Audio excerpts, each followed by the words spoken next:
Viestintä koteihin on ehkä semmoinen yksi, veikkaan, että aika monen opettajan kohdalla sellainen jatkuva riittämättömyyden kokemuksen ydinasia. Että tuntuu, että haluaisi viestiä tosi paljon enemmän. Itse vanhempana niin kyllä mä haluan tietää mitä oman lapsen koulussa yleisellä tasolla tapahtuu. Ensinnäkin, että viesteihin vastataan. On tullut tilanteita, että ei ole edes vastattu viesteihin. Tai sitten jos soitetaan, niin sitten soitetaan vaikka takaisin. Tai laitetaan, että ilmoitetaan se aika, että olisi parempi aika soittaa. Ja mä jotakin koulupuolelta toivon siihen viestintään liittyen. Että koulu ymmärtäisi myös sen, että se vanhempi, joka on yhteydessä kouluun, niin hänen tausta hänellä ei ole koulutusta siihen viestintään tai siihen, hän ei välttämättä ole edes akadeemisesti koulutettu. Että se, että muistetaan, minkälainen vanhempi meitä tulee sieltä vastaan ja ettei oletetaan. Jos jää epäselväksi, me tarkistetaan, että me ollaan ymmärtetty ne asiat oikein. Että ei jää sellaista, että ei pelättäisi sitä huoltajatunnetta. Pyritetään saada se tunne sieltä pois ja sitten me päästään asiaan. Koska jos vanhempi jo tulee tunteen kanssa ja koulu vastaa tunteella, niin sitä ei tule ratkaisukestäistä ja rakentava keskustelu ollenkaan. Mutta mä itse niin ajattelen niin, että hyvä kodin ja koulun välinen viestintä perustuu säännöllisyyteen, että koululta tulee säännöllisesti viestiä siitä, mitä koululla tapahtuu, minkälaisia asioita me vaikka kuukausittain järjestetään ja että kodilla on ikään kuin käsitys siitä. Toivon myös sitä, että onko se sitten koulu vai onko se oma opettaja vai onko se jopa kaupunkitaso, että välittäisi vanhemmille tietoa myös semmoisista ajankohtaisista ilmiöistä, ajankohtaisista teemoista, mitkä välttämättä ei niin kuin koske omaa lasta. Että jossain vaiheessa voi tulla omallekin kohdalle asioita, mitä sä et niin kuin tällä hetkellä vaan sä et niin kuin osaa varautua niihin. Eli toivoisin semmoista niin kuin, myös semmoista laajempaa tiedottamista. No luokkatasoisesti, miten mä huoltajille kommunikoin, niin on viikoittain viikkotiedote. Tämä oli semmoinen ihan käytäntö, mikä meille tuli koulussa. Jotkut opettajat on tätä aiemmin toteuttanut myöskin, että viikoittain. Jotkut voi laittaa myöskin kerran kuukaudessa. Se on ollut makukysymys, mutta nyt siihen on tullut linjaus. Mutta olen sanonut huoltajille, että voi olla joku viikko, jolloin multa ei tuu sitä viikkotiedot. Että se ei välttämättä ole mikään katastrofi. Että ei tarvitse huolestua, että miksei sulta tullut tällä viikolla viikkotiedot. Että pyrin siinä avaamaan sitä, että mitä siellä luokassa on tapahtunut. Ja sitten toki tiedottamaan sellaisista tärkeistä asioista, että jos nyt tarvitaan jotakin tietynlaisia välineitä vaikka tai ulkovarusteita tai on joku poikkeusaikataulu, niin sellaisista asioista tiedottaminen, mutta myös sen arjen avaaminen niissä edes lyhyesti. Nyt olen itse huomannut, että mun työ on selkeytynyt myös, kun on ollut tämä viikkotiedotustoimintamalli. Ja se tuo mulle sen tunteen, että mulla on koko ajan se kommunikaatiolinja auki sinne huoltajiin, kun jokainen huoltaja saa ne samat tiedot luokkatoiminnasta, mitä aihetta opiskellaan matikassa, missä mennään liikunnassa ja kaikki muut ajankohtaiset asiat. Ei niin, että ai niin vitsi, mä unohdin nyt sanoa ton äidille tai ton isälle unohdin nyt sanoa tuota ja niin edelleen, niin edelleen. Eli jo itsessään se mun mielestä tuo sellaista niin kuin hyvää rakennuspalikkaa sinne arkeen lisää.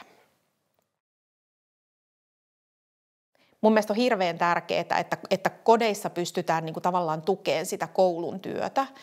Eli toivoisin, että koulu tai opettaja sitten niin kuin viestisi koteihin yhteisistä säännöistä ja ehkä suunnitelmistakin, mitä siellä on tehty. No, tämä on mielestäni just sitä sellaista lukuvuoden alkuun uuden luokan haltuunottoon liittyvää tiedottamista, yhteisten pelisääntöjen luomista. Että kun uusi lukuvuosi alkaa tai saat uuden ryhmän, niin opettajan tehtävä on tavallaan olla se aloitteen tekijä näiden pelisääntöjen sanottamisessa. Ja siihen kuuluu just se, että mä kerron opettajana, että miten mä oon tavoitettavissa. Omalla kohdallani mä kerron, että missä asioissa yleensä se viestiminen tapahtuu Wilmassa. Sitten mä kerron, että mä oon myös puhelimitse tavoitettavissa. saatan sanoa, että minäkin soitan teille ja sitä ei kannata pelästyä, että opettaja soittaa. No kyllä varmaan se suosituin kanava kodin ja koulun välisessä viestinnässä on Wilma. Sanoisin ehkä, että ikävä kyllä. Että Wilma on hyvä väline tiedottamiseen. Mä sanon, että Wilma ei ole ongelmaton missään tapauksessa, mutta olen iloinen, että omassa työssäni se kommunikaatio on pääasiallisesti keskittynyt sinne. Yksi semmoinen ohje, minkä mä opettajille säännöllisesti annan, että jos pikkasenkaan se asia on semmoinen, joka herättää tunteita tai voi herättää tunteita, niin Wilma ei ole oikea väline, jolla sitä viestitään, vaan sitten puhelin käteen soitetaan. Huoltajalla voi olla tarvetta kysyä heti välittömästi jotain kysymyksiä ja saada tarkennusta. Ja sillä me vältetään semmoisia niin kuin tarpeettomia pitkiä keskusteluja, jotka saattaa mennä vielä ihan väärille urille, kun se luettu viesti on niin helppo ymmärtää toisella tavalla kuin on tarkoitettu. Kun viestii tai haluaa käydä vuoropuhelua, niin käyttää ikään kuin oikeaa välinettä siihen. Ja monimutkaisimmissa asioissa niin kannattaa aina soittaa, koska silloin siinä pystyy käymään sitä keskustelua. Ja hyvä on myöskin, että jos käy puhelinkeskustelua, niin sovittu yhteisesti tavallaan, että tehdään siitä vielä joku semmoinen pieni tiivistys ikään kuin, kun lähetetään sitten viestillä vielä sinne vanhemmille, että näistä asioista niin kuin sovittiin. No useamman viestintäkanavan käyttämiseen haasteita liittyy totta kai se, että kyllähän se teettää opettajalle työtä enemmän, että jos henkilö X kanssa viestitään täällä ja henkilön X kanssa viestitään täällä ja missä mä viestinkään tuolla ja se voi mennä herkästi sekaisin. Sekä infoähky on haaste, että sitten se, että se tieto, se on niin kuin hirveän pirstaloitunut mun mielestä tällä hetkellä niin kuin eri kanavissa, ja se mun mielestä aiheuttaa sen haasteen myös sille vanhemmalle, että okei, että mistä mä lähden niin kuin etsiin tätä tietoa.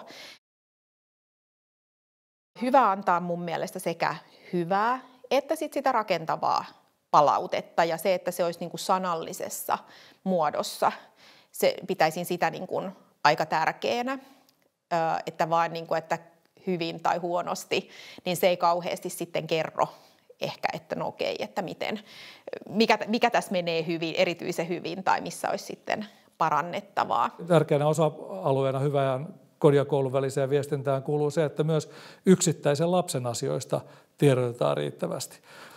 Mutta ettei sitten ihan jokaisesta niin kuin vihkon unohduksesta tai kynän katkeamisesta laitetaan viestiä sinne kotiin, koska se myös sit saattaa kääntää sen kodin ja koulun viestinnän niin kuin suunnan väärään suuntaan. Eli sitten siitä saattaa tulla semmoinen negatiivinen kierre, jossa koti kokeekin, että onko niillä ihan oikeasti aikaa tohon. Että älkää te siellä kotona uskoko ihan kaikkea nielemättä, mitä kuulette, että koululla on tapahtunut, niin mekään ei uskota siellä koululla ihan kaikkea nielemättä, mitä me kuullaan päivittäin, mitä siellä kotona tapahtuu. Et ehkä se semmoinen tietynlainen luottamus puolin ja toisin ja jollakin lailla ymmärrys, että me ollaan kaikki ihmisiä. Toinen puoli on se, että onneksi me ollaan ihmisiä ja meille on annettu kyky myös kysyä ja selvittää asioita. Ja jos me ikään kuin jos meillä on se luottamus siinä meidän välillä ja me nähdään, että toi toinen kuitenkin haluaa ihan parasta varmasti mun lapselleni ja toi toinen osapuoli taas haluaa myös omalle lapselleen, eli siellä kotona halutaan sille lapselle varmasti parasta, niin me voidaan varmaan käydä ihan keskustelua ihan rauhassa niin kuin fiksut aikuiset käy. Mutta mä en missään tapauksessa haluaisi lähteä tähän iltapäivälehtimeininkiin, jossa kerrotaan hirviö vanhemmista tai jotain muusta. En ole yhtään hirviö vanhempaa tavannut, enkä oikeastaan voi sanoa, että olisin kovin montaa huoltajaa tavannut, jota voisi millään kriteerillä määritellä vaikeaksi huoltajaksi. Et on vaan olemassa vaikeita vuorovaikutustilanteita. Eli ei ole turha sitä kaunistella se, että joudut jatkuvasti laittamaan niin kuin tietystä asioista viestiä. Ja mä myös tiedostan sen, että se ei varmasti ole huoltajille helppo osuus lukea niitä viestejä. Eli jos jatkuvasti joutuu laittamaan vain negatiivisista asioista viestejä, niin on varmasti iso kuormittava taakka.